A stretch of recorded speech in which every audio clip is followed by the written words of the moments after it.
¿Qué tal? Muy buen día. Vamos a empezar con la segunda parte del cuestionario del repaso de la segunda unidad de microbiología. Vamos a terminar el tema de la relación huésped-parásito. En la siguiente pregunta se les pide que definan el término de infección. Es una definición muy sencilla. En realidad no es otra cosa más que la invasión de un tejido del huésped por microorganismos patógenos, su multiplicación y la reacción del sistema inmune del huésped.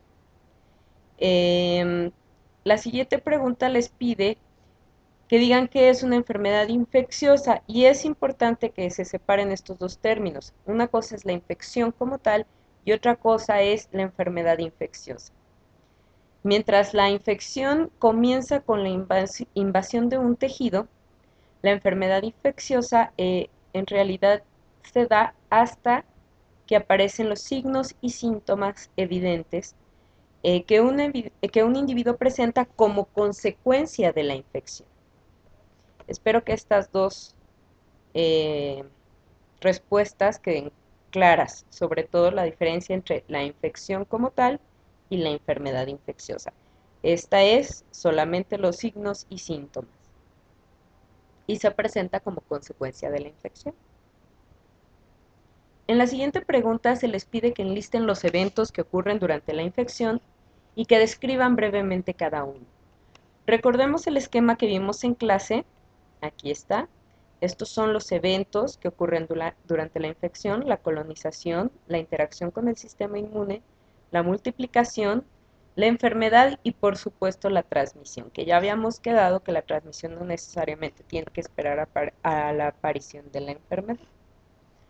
En cuanto a la descripción de cada uno, vimos en clase detalladamente cada paso, pero podemos quedarnos con las siguientes definiciones. La colonización, que es el primer evento de la infección, no es otra cosa más que la implantación de un microorganismo en un sitio, en un tejido, y la multiplicación inicial que no estimula al sistema inmune todavía. Eso es la colonización. Pasamos ahora a la interacción con el sistema inmune. Nosotros tuvimos varias clases donde observamos los elementos del sistema inmune y la respuesta inmune como tal. Pero para términos de la descripción breve de este paso, vamos a quedarnos con esta lista que tengo aquí a la derecha, que es la activación de la respuesta inmune, que incluye la fagocitosis, la inflamación, el reconocimiento de antígeno gracias a las células presentadoras de antígeno y la producción de anticuerpos. Así que esto ya sería la respuesta inmune adquirida. Muy bien. Enseguida se lleva a cabo la multiplicación del microorganismo, es decir, la rápida reproducción de un patógeno que ocurre cuando el sistema inmune, en este paso, no ha podido eliminarlo ni mantenerlo en un estado de latencia. Entonces el microorganismo puede reproducirse rápidamente y da paso al siguiente evento, que es la aparición de la enfermedad. La enfermedad, que es el daño generado por el patógeno, sus toxinas y la respuesta inmune, porque en muchos casos la inflamación es parte de los signos y síntomas de la enfermedad. Y bueno, todo esto se manifiesta con signos y síntomas. Eso es lo que es la enfermedad. Y finalmente, aunque no necesariamente en orden cronológico, ya sabemos que la transmisión del patógeno puede iniciar antes, pero en este esquema que tenemos aquí, por último vamos a ver el paso de la transmisión, que no es otra cosa más que el paso de un microorganismo patógeno de un huésped infectado a otro huésped que es susceptible. Entonces, estos serían los pasos o los eventos que ocurren durante la infección y aquí se encuentran las descripciones breves de cada uno. Enseguida se les pide eh, que describan cuáles son los 4 estados que pueden resultar de la interacción del patógeno con el sistema inmune.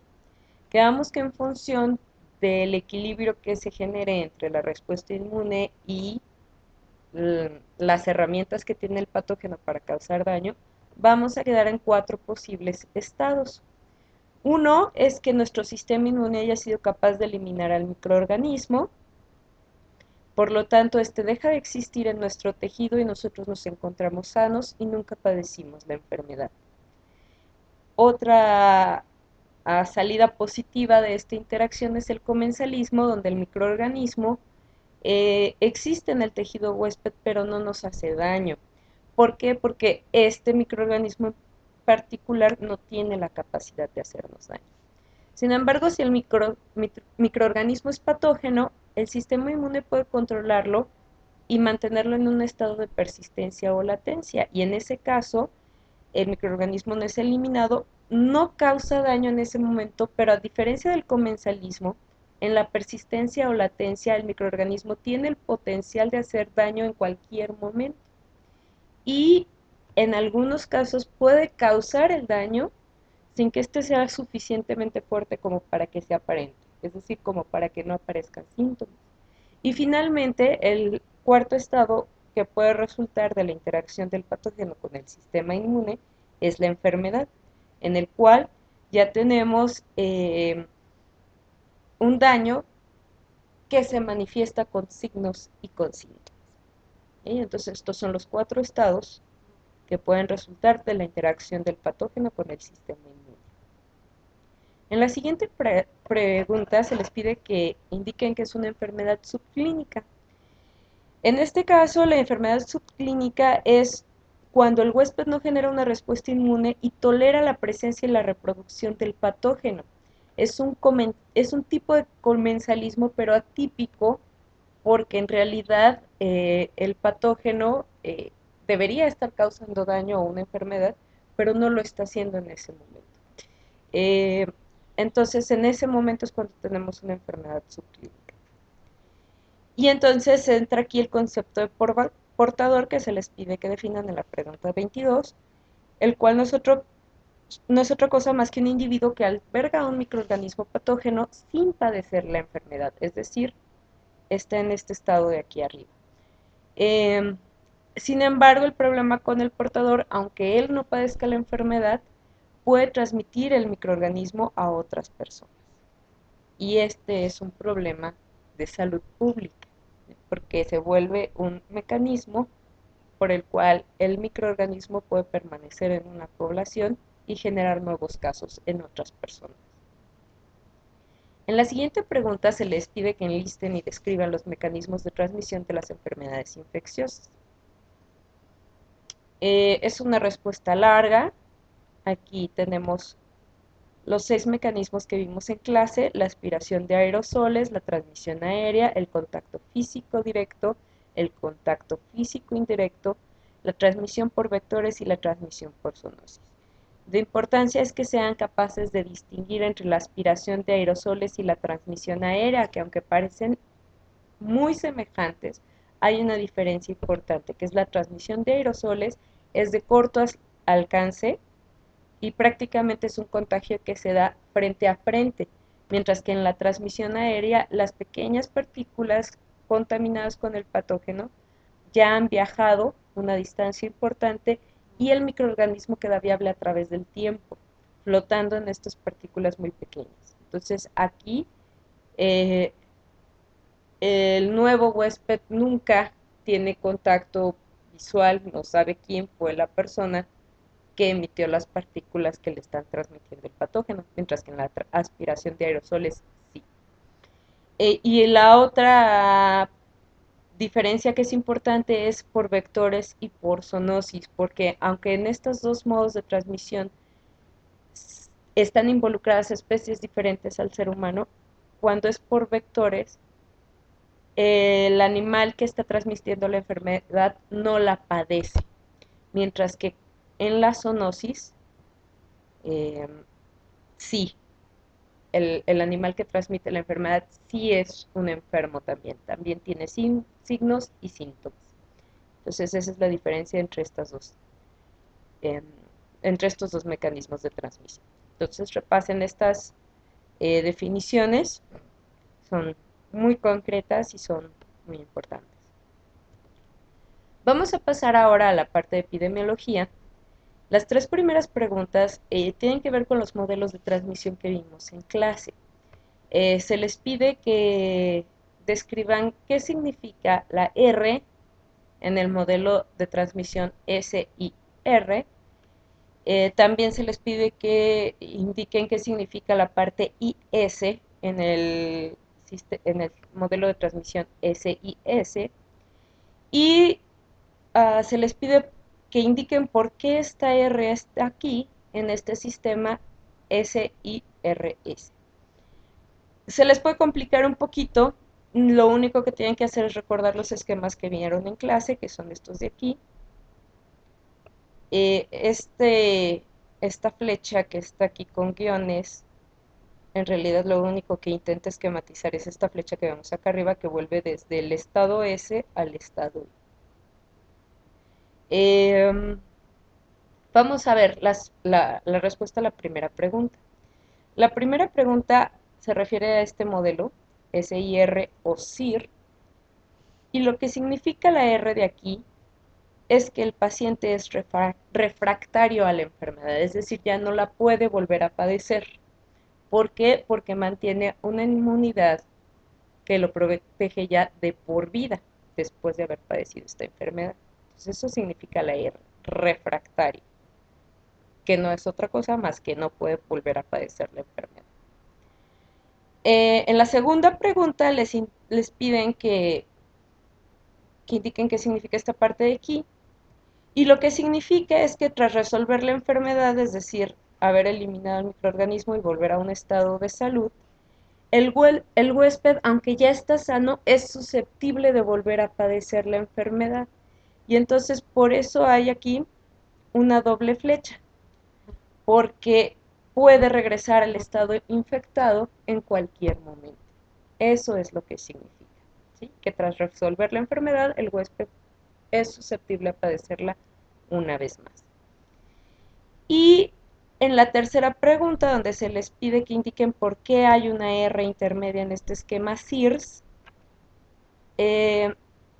la razón es porque el estado refractario en este caso se pierde después de un tiempo y el huésped es susceptible de padecer la enfermedad una vez más. Lo que es importante es que recuerden que cada enfermedad tiene su propio modelo de transmisión. Algunas enfermedades se van a comportar según el modelo SIR, otras según el modelo SIS y otras según el modelo SIRS-S. Y eso tiene implicaciones en cómo se vigila la enfermedad, cómo se evita su transmisión y también en el esquema de vacunación, eso es importante. De eso trata la siguiente pregunta. Mientras llegamos a eso, nada más quiero que les quede muy claro las respuestas a estas tres preguntas que están aquí en estos cuadros de colores. La siguiente pregunta precisamente les pide que indiquen cómo es el esquema de vacunación para las enfermedades que presentan cada uno de los modelos anteriores, y la respuesta es muy sencilla. En el SIR, es decir, cuando la persona se vuelve ya refractaria para siempre, la vacunación es muy eficiente y por eso se lleva a cabo, mientras que en las enfermedades que se transmiten con el modelo SIS, es decir, que el paciente queda susceptible después de la infección, la vacunación es ineficiente y por lo tanto no existen vacunas para este tipo de enfermedades porque realmente no funcionarían, no tiene caso. Y en el caso del modelo SIRS, es decir, que hay un estado refractario temporal, después del cual el paciente es susceptible de nuevo, el esquema de vacunación es con refuerzos. Ya cuando se aplican los refuerzos, este esquema se vuelve eficiente. ¿Sí? Entonces, ya que se sabe que la inmunidad contra esa enfermedad se pierde después de cierto periodo de tiempo, en ese periodo de tiempo se le pide a la persona que se aplique el refuerzo de su vacuna y entonces vuelve a ser inmune, vuelve al estado refractario por otro periodo de tiempo igual. Entonces esta sería la respuesta, en realidad es muy sencilla. En la siguiente pregunta les pide que indiquen cuál de los modelos permite que la enfermedad persista en poblaciones pequeñas y la respuesta pues es el modelo SIS, es decir, aquel en el que el paciente que ha sido infectado, una vez curado, se vuelve inmediatamente susceptible otra vez. ¿Por qué? Vamos a ver este pequeño esquema. Cada uno de estos puntos representa a un individuo. Y entonces, en el momento en que uno de ellos adquiere la infección, es capaz de contagiar a otros. Algunos de ellos, que están aquí de un color más claro, no padecerán la enfermedad como tal, solo serán portadores, pero los portadores permiten que la cadena de contagio siga. Si esto siguiera así, llegaría un punto en que todos habrán estado infectados alguna vez. Y si todos estos pacientes ahora enfermos se volvieran refractarios para siempre, el microorganismo ya no tendría a quien infectar. Sin embargo, como los pacientes se vuelven, en el modelo CIS, los pacientes se vuelven susceptibles otra vez, entonces ahora estas personas pueden iniciar la cadena de transmisión de nuevo, incluyendo a los que ya habían sido infectados previamente. Entonces, no importa que la población sea muy pequeña, siempre va a haber alguien a quien infectar, de manera que la enfermedad puede persistir en esa población. Entonces, las enfermedades que puedan persistir en poblaciones pequeñas son aquellas que se comportan mediante el modelo de transmisión SIS o CIS. ¿Sí? Esa sería la respuesta. Y finalmente, esta pregunta muy sencilla que les pide que definan el concepto de endemia, de epidemia y de pandemia. Aquí las tenemos, las vimos en clase. Recuerden nada más que la endemia está restringida a una región geográfica, pero además